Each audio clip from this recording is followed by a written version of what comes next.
சொர்க்கமதி வாழ்க்கை முத்தர் சித்தர் முனிவர்கள் யாவற்றை அம்மன் வீடு வருகிறேன் உடனே கை கட்டி வாழ்வதற்கு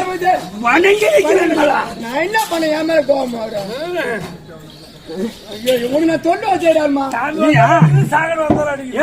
என்ன பண்றது தொண்டு வேலை செய்யறோம் படடானா செங்கல் எடுத்து ஆய்வு போக